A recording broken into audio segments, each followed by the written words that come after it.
Income tax concept और उसके features वगैरह को देखने के बाद जो पिछले क्लास में हमने देखा, पिछले वीडियोस में, अब important definitions under income tax act 1961, आयकर अधिनियम 1961 के अंतर्गत जो इनकम टैक्स लगाया जाता है, तो उसके प्रोसेसिंग को जानने के लिए, कंप्लीट सेट ऑफ प्रोसेस को समझने के लिए कुछ महत्वपूर्ण परिभाषाएं हैं, इम्पोर्टेंट डेफिनीशंस, उसको जानना अति आवश्यक है।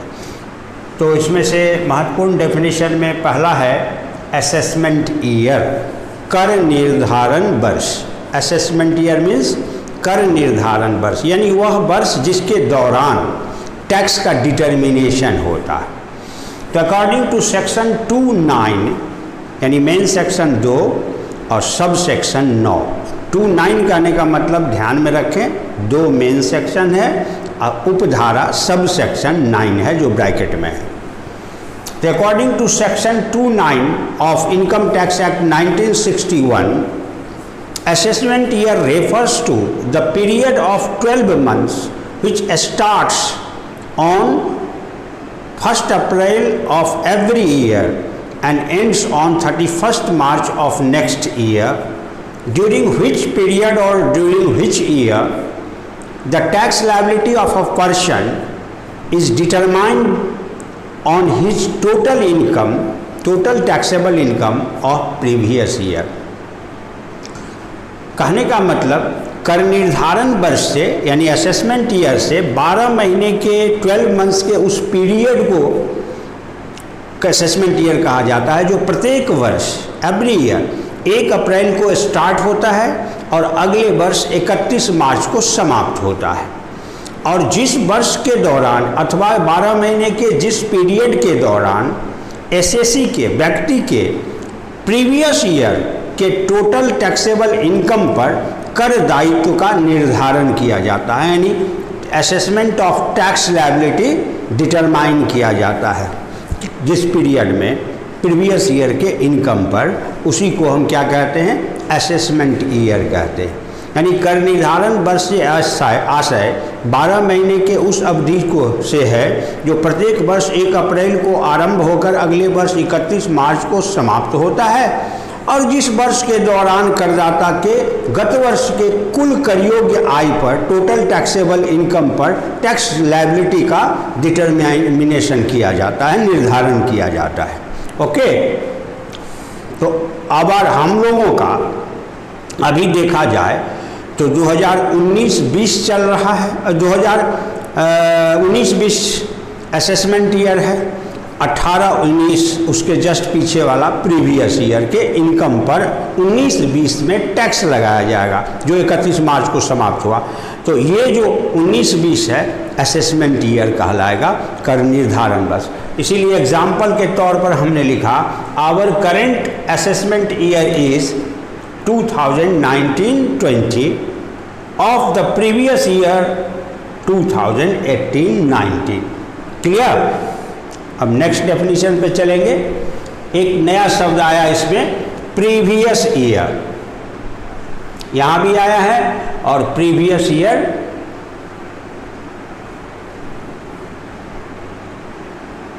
इनकम ऑफ प्रीवियस ईयर यहां भी आया है। यहां पे प्रीवियस ईयर को इनकम टैक्स में कैसे डिफाइन किया जाता है, और एक शब्द और आया है पर्सन, फिर इसका डेफिनेशन होगा, है ना। तो सेकेंड डेफिनेशन के तौर पर आप देखिए प्रीवियस ईयर का डेफिनेशन।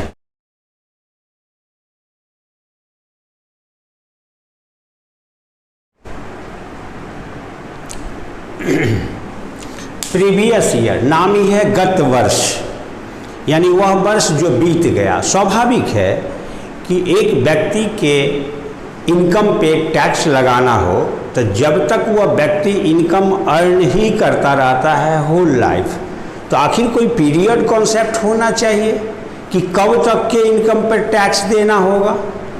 हम अगर जब तक जीवित हैं तब तक अर्निंग में हैं, तो मेरे मृत्यु के बाद ही मेरे जीवन भर का कुल आय का पता चलेगा ना।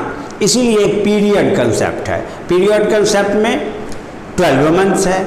अब 12 मंथ्स में प्रॉब्लम क्या था जब टैक्स रिफॉर्म्स नहीं हुआ था 1987-88 में, डायरेक्ट टैक्स रिफॉर्म्स, तो सब अलग अलग करदाता के लिए अलग अलग व्यक्ति, फर्म, कंपनी, संस्था का अपना अलग अलग ईयर होता था, अकाउंटिंग ईयर या फाइनेंशियल ईयर। कोई दीपावली से दीपावली फाइनेंशियल ईयर मेंटेन करता, कोई दशहरा से दशहरा मेंटेन करता, कोई calendar year January to December follow करता।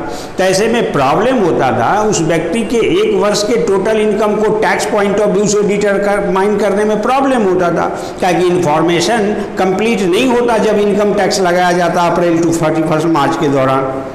इसीलिए उस 1987-88 में डायरेक्ट टैक्स रिफॉर्म्स के बाद कॉमन फाइनेंशियल ईयर रखने को कानून बना दिया गया। उसका इन्फोर्समेंट जो है 1989-90 से हुआ, जब मनमोहन सिंह उस समय वित्त मंत्री हुआ करते थे।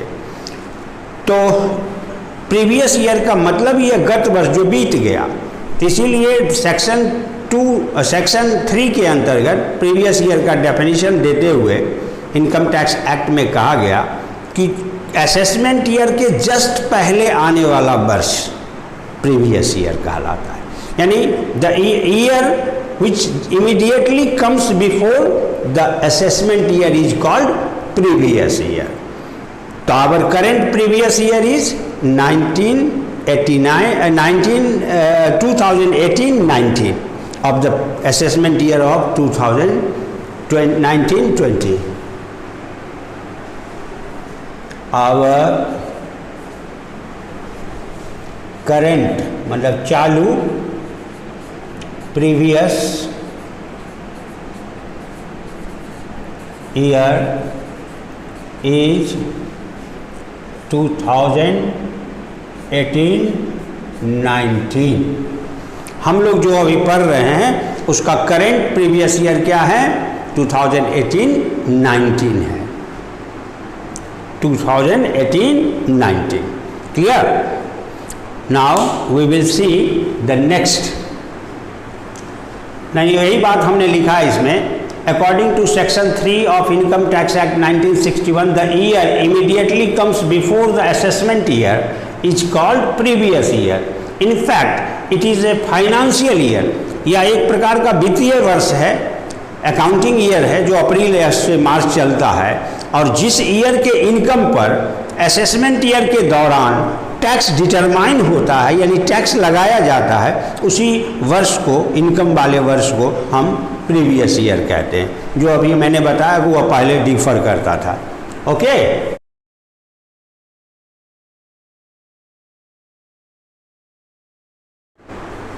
हाँ, तो पर्सन बार बार आ रहा है डेफिनेशन में। इनकम टैक्स में हम शुरू से देखते आ रहे हैं कि पर्सन शब्द का प्रयोग हो रहा है। तो यहाँ पर्सन का मतलब व्यक्ति, शाब्दिक अर्थ तो व्यक्ति ही होता है। तो व्यक्ति में दोनों प्रकार के व्यक्ति, नेचुरल और आर्टिफिशियल। नेचुरल पर्सन में हम लोग आते हैं, राम, सीता, मोहन, हरि, दिनेश, रमेश, सुरेश, ऐसे हम लोग जैसे व्यक्ति, चाहे मेल हो या फीमेल हो, उससे वास नहीं है, उसको पर्सन कहा जाता है।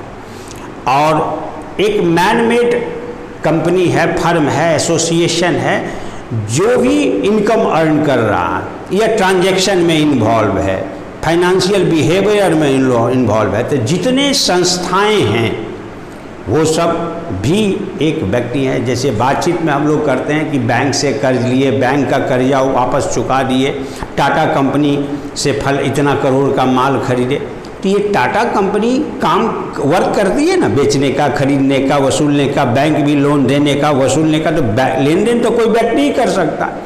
तो इसका मतलब बैंक भी अर्निंग मेंबर है, अर्निंग एंटिटी है। तो जितने भी एंटिटी हैं, चाहे उनकी स्थापना जिस किसी भी एक्ट और लॉ के अंतर्गत हुआ हो, तो उन सभी संस्थाओं को टैक्स में आर्टिफिशियल पर्सन माना जाता है, अकाउंटिंग में भी कृत्रिम व्यक्ति माना जाता है।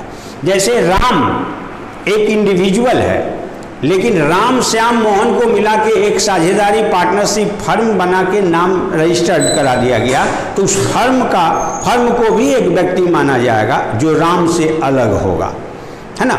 तो यहाँ पे person includes both artificial and natural persons.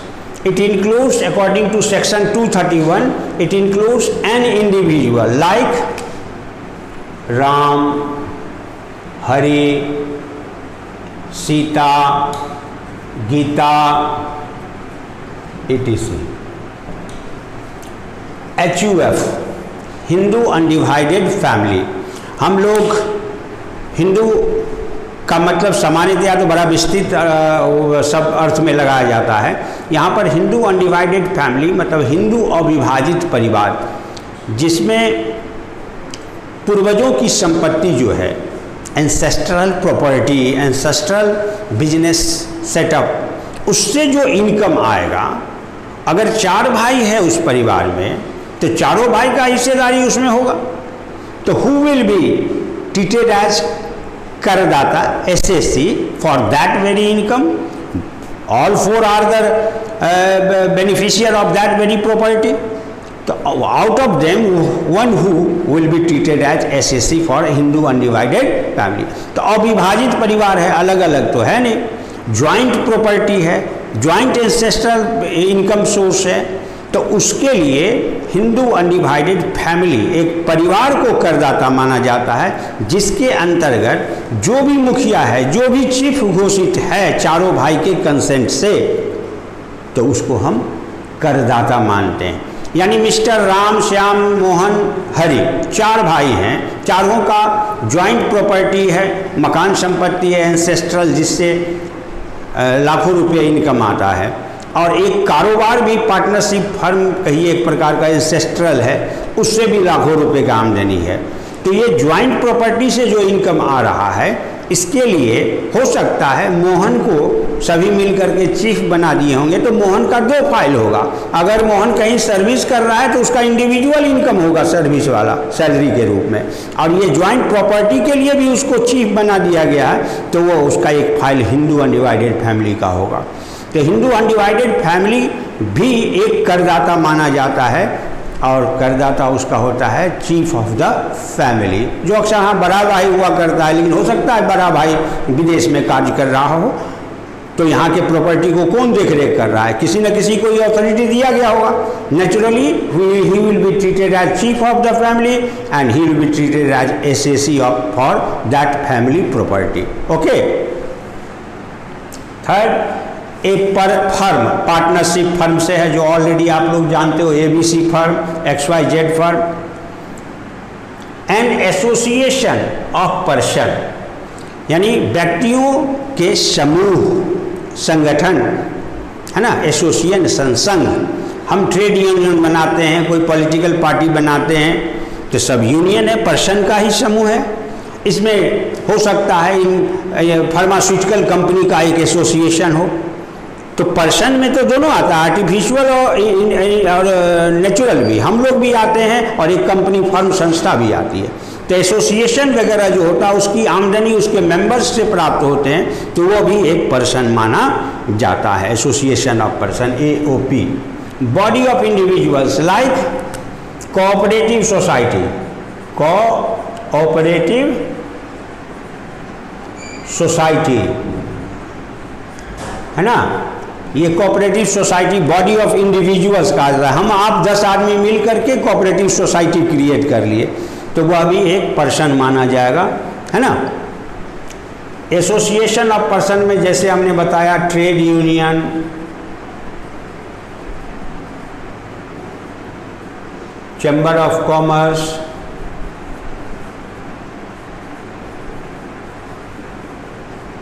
ETC, trust वगैरह। ओके। लोकल अथॉरिटी, स्थानीय सत्ता, like municipality, municipal corporation, district board, जिला समिति, ये सब जो लोकल अथॉरिटी है उसको क्या कहते हैं, उसको भी एक पर्सन माना जाता है। यहाँ पे ये नहीं सोचना है, कंफ्यूज मत होइए, I am defining the term person. Person का मतलब क्या होता है, whether he will be liable to pay tax और not, that is another thing. What does person mean here under income tax, that has been defined here, clear. तो local authority को भी एक व्यक्ति माना जाता है। और 7वां है जिसमें आपको हमने बताया म्यूनिसिपल कॉरपोरेशन, म्यूनिसिपैलिटी भी लिख सकते हैं, डिस्ट्रिक्ट बोर्ड,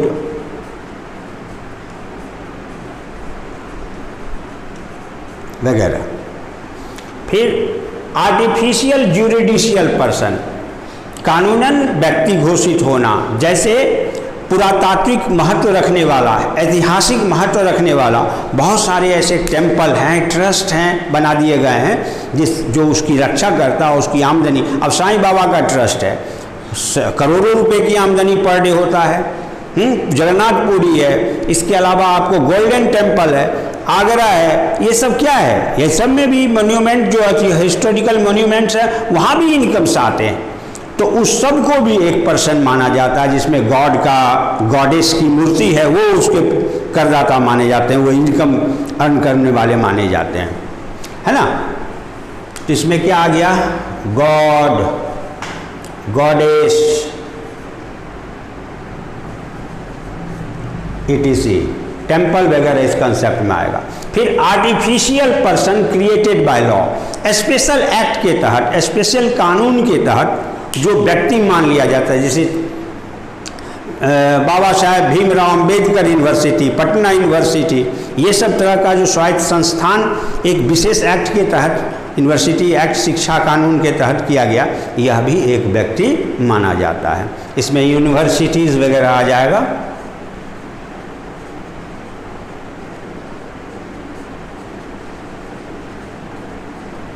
ओके,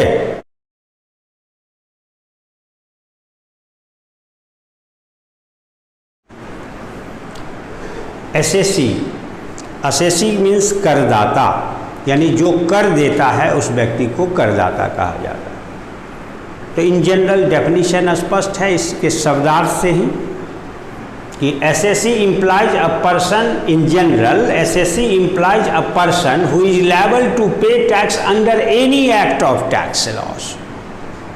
कर के किसी भी अधिनियम कानून के तहत जो व्यक्ति कर के भुगतान के लिए, टैक्स के पेमेंट के लिए उत्तरदायी ठहराया जाता है उस एक्ट के तहत, तो उसको करदाता कहते हैं। अब इनकम टैक्स एसएससी का क्या सवाल उठता है, तो under section 27 of income tax act 1961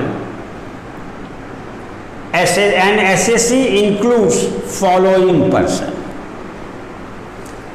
No exhaustive or exclusive definition has been given under Income Tax Act 1961 about the SSE term, but inclusive definition has been given.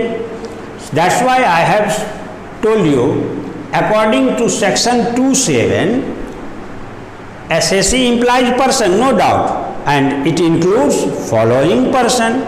The first है a person whose total taxable income, वह व्यक्ति जिसका गत वर्ष का, previous year का total taxable income इसी act के तहत जो करमुक्त सीमा है, टैक्स फ्री लिमिट फिक्स किया 5 लाख का, उसको एक्सीड कर जाता है, तो he will be treated as SSC for income tax for that very previous year and SSM relevant assessment year. Clear है। दूसरा है person who is liable to pay any penalty और interest ETC under this act, वह व्यक्ति जिसके किसी fraud के कारण या लीगल इन्फ्रिंजमेंट के कारण, लॉ को तोड़ने के कारण, कानून का उल्लंघन करने के कारण इनकम टैक्स एक्ट के तहत उसके ऊपर पेनाल्टी लगाया गया हो या एक्स्ट्रा बर्डन ऑफ इंटरेस्ट लगाया गया हो, तो ऐसे व्यक्ति को भी बार बार करदाता से ही पुकारा जाता है ना। तो person who is liable to pay any penalty, penalty का मतलब दंड स्वरूप ब्याज या एक्स्ट्रा टैक्स लगाया गया हो। थर्ड है अ पर्सन अगेंस्ट हुम income tax proceedings is carrying out in the court, वह व्यक्ति जिसके किसी मामले में ITO के साथ, इनकम टैक्स ऑफिसर के साथ कोई डिस्प्यूट आ गया है, जिसका निपटारा अभी कंप्लीटली हुआ नहीं है, कोर्ट में प्रोसीडिंग्स चल रहा है, तो बार बार उस व्यक्ति को भी करदाता ही पुकारा जाता है, एसएससी ही माना जाता है, जब तक कोई खास निर्णय सामने न आता हो। Next, person who is deemed as SSC, deemed means होता है माना गया करदाता, है नहीं लेकिन माना गया। तो माना गया का मतलब जैसे किसी एम्प्लॉय का डेथ हो जाता है, वर्किंग पीरियड में ही, सर्विस पीरियड में ही उसका डेथ हो जाता है, अभी रिटायर नहीं किया था, तो डेथ होने के बाद उसका जो उस पीरियड का, बचे हुए पीरियड का या सर्विस किया उस पीरियड का सैलरी ड्यूज होगा, उसके रिटायरमेंट बेनिफिट्स या डेथ कम रिटायरमेंट डेथ ग्रेचुइटी का अमाउंट होगा, प्रोविडेंट फंड का अमाउंट होगा, ये सारा एम्प्लॉयर के तरफ से उसके कानूनी रूप से जो उत्तराधिकारी व्यक्ति होगा, चाहे पत्नी हो या बेटा हो, उसको पेमेंट किया जाएगा। तो ये इनकम तो अर्न किया गया उस मृत कर्मचारी के द्वारा, लेकिन इसका लाभान्वित कौन हो रहा है? उसका फैमिली मेंबर, कोई भी उत्तराधिकारी। तो वह व्यक्ति इस इनकम का भागीदार हो रहा है, इसलिए उसको करदाता माना जाएगा, लेकिन वो अर्निंग मेंबर नहीं था, अर्निंग मेंबर तो मृत हो गया। तो इस दशा में उसको डिम्ड एसएससी कहते हैं, माना गया करदाता होता है। बहुत सारे सिचुएशंस हैं, बहुत सारे केसेज हैं। दूसरा एग्जाम्पल आप ले सकते हो, कभी कभी हम फ्रॉड करते हैं, जैसे अपने इनकम, अपना ही सैलरी का बहुत ज़्यादा है, एक्स्ट्रा टैक्स ब्रैकेट में हम ऑलरेडी इंक्लूडेड है हैवी सैलरी होने की वजह से। अब इसमें अदर हाउस प्रॉपर्टी वगैरह का भी इनकम जुड़ जाएगा, तो हो सकता है 30% के स्लैब में और सरचार्ज के स्लैब में चल जाए, तो बहुत ज़्यादा टैक्स हमको अकेला भरना पड़ सकता है। तो हमने चालाकी किया कि अपने जो मकान अपनी आय से खरीदे थे, प्रॉपर्टी वगैरह, वो सब पत्नी, पुत्र, वधू, पुत्र के नाम से कर दिया, without taking any proper consideration from them. बिना उचित प्रतिफल लिए हमने ऐसे सबको ट्रांसफ़र कर दिया। अब ये लॉजिक ये बना कि ये मकान तो मेरी पत्नी का है, तो पत्नी का इनकम 5 लाख से ऊपर होगा तब तो टैक्स लगेगा, तो ये इनकम तो 4,80,000 ही इस मकान से आ रहा है, इसीलिए उसको टैक्स नहीं लगा। और 4,80,000 मेरे इनकम में जुट जाता तो मेरा इनकम बहुत ज़्यादा बढ़ जाता। इसलिए हमने इस सारे प्रॉपर्टीज को स्प्रेड ओवर कर दिया अपने फैमिली मेंबर्स के पास। तो ऐसे में वो सारा इनकम के लिए हम ही डिम्ड माने जाएंगे, क्योंकि हमने ट्रांसफर नहीं किया, गिफ्ट किया है without taking any proper consideration. तो क्लबिंग ऑफ इनकम कॉन्सेप्ट के तहत अगर ऐसी कोई बातें सामने आती है तो मेरे ही इनकम के रूप में हम ही उसके लिए भी करदाता माने जाएंगे। प्रॉपर्टी एक्ट के तहत वो ऑनर रहेगी, पुत्र और वधू ऑनर रहेगी, बेटा ऑनर रहेगा, पुत्र, लेकिन इनकम टैक्स एक्ट के तहत उससे जनरेट होने वाला इनकम मेरे साथ शामिल कर दिया जाएगा। इसको क्लबिंग ऑफ इनकम कहते हैं। उस दशा में हम क्या हो जाएंगे? डिम्ड एसएससी हो जाएंगे। नेक्स्ट है person who is deemed as SSC in default, यानी त्रुटि करते हो आप। जैसे हमारे यहाँ कमाओ जैसे कर चुकाओ योजना चलता है, जैसे जैसे इनकम आ रहा है टैक्स भरते जाइए। आप बैंक में एफडी करते हो, उससे इंटरेस्ट आपका इनकम होता है। बैंक को क्या पता आपको टैक्स लगना है कि नहीं लगना है, तो आपके इंटरेस्ट अगर एक लिमिट अमाउंट को क्रॉस कर जाता है एनुअल इंटरेस्ट, तो उस पर टीडीएस होना शुरू होता है, टैक्स डिडक्शन एट सोर्स, उद्गम स्थान पर कर की कटौती। तो आपके टोटल ब्याज अगर 40,000 रुपया साल के होते हैं, 50,000 रुपया होते हैं, तो 50,000 में 10% टैक्स काट के सरकार को भेज दिया जाएगा, और रेस्ट अमाउंट 45,000 ही आपके अकाउंट में क्रेडिट होगा। इसको टीडीएस कहते हैं।